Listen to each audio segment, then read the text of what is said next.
नमस्कार मंडळी, आज मी तुमच्यासाठी घेऊन आलो एक खास व्हिडिओ. प्रत्येक माणसाला त्याची गरज आहे. माझ्याकडे बरेचसे पेशंट आल्यानंतर मला सांगतात, सर आता तर मी बाहेरचं काही खात नाही, दूध वगैरे मी पित नाही, डेअरी बेकरी प्रोडक्टही बंद केलेले आहेत, तरी सुद्धा मी काही जरी खाल्लं तरी मला ऍसिडिटी, गॅस होतोच होतं सर. तर मी तळलेले पदार्थही खात नाही, साधं जेवण खाल्लं तरी मला त्रास होतो. तर थोडक्यात म्हणजे सांगायचं म्हणजे काय की तुमचं त्याला आपण पोटाचे विकार म्हणतो आणि अग्निमांद म्हणजे तुमचा अग्नी जे आहे तो बिघडलेला आहे, म्हणजे तो थोडक्यात तुमचं पाचन बिघडलेलं आहे. तर ते पाचन व्यवस्थित असेल तर मग तुम्हाला कुठले आजार येत नाही. जसं आपण म्हणतो की पोट साफ तर सगळे रोग माफ, अशा पद्धतीचा आहे. तर मी खास हा फॉर्म्युला आहे, तुम्ही फटाफट पेन आणि वही घ्या आणि हा फॉर्म्युला लिहून घ्या आणि हा व्हिडिओ जास्तीत जास्त शेअर करा की याचा लोकांना फायदा झाला पाहिजे. आणि जे पण लोक करतील त्यांनी मला नक्की कमेंट्स मध्ये मला सांगायचं आहे की मी खरंच सर मला खूप फायदा झाला. तर मी काही माझ्याकडे इतका वनौषधी सुद्धा घेऊन आलेलो आहे, तर त्यावेळेस तुम्हाला दाखवतो.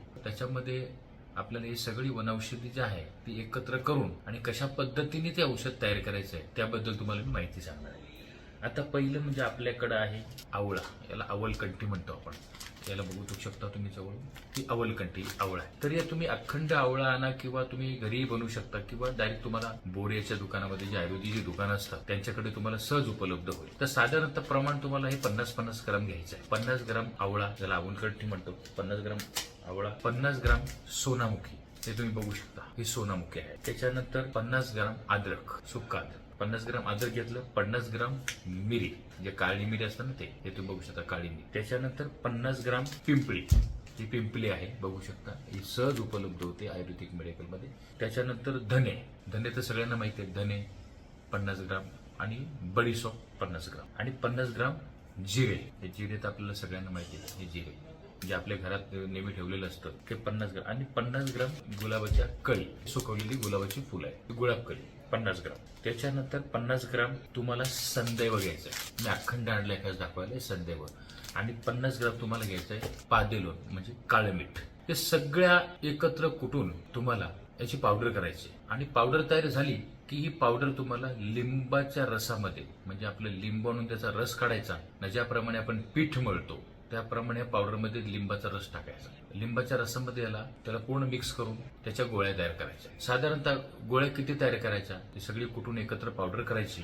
मग तुम्ही मिक्सरमध्ये करा किंवा अजून कुठे करा. ही पावडर तयार झाल्याच्या नंतर लिंब आणायची, लिंबाचा रस काढायचा आणि लिंबाच्या रसामध्ये याच्या गोळ्या तयार करायच्या. तर गोळ्या किती तयार करायच्या, त्याची मात्रा किती असेल तर हरभरा आहे ना आपले छोटे हरभऱ्याचे दाणा आहे तेवढा एक ती गोळी तयार करायच्या. त्या गोळ्या तयार करून सुकवायच्या आणि ही एक किंवा दोन आपल्याला वाटलं एक गोळीने आराम येत असलं तर एक किंवा दोन गोळ्या तुम्ही घेऊ शकता. सकाळी किंवा दुपारी नाश्ता केल्याच्या नंतर 1 किंवा 2 गोळ्या कोमट पाण्यासोबत घ्यायच्या. रात्री पण जेवण झाल्यानंतर 2 गोळ्या कोमट पाण्यासोबत घ्यायच्या. हे तुम्हाला साधारणतः 21 दिवसाचा कोर्स करायचा आहे किंवा तुम्ही 45 दिवसाचा कोर्स करू शकता.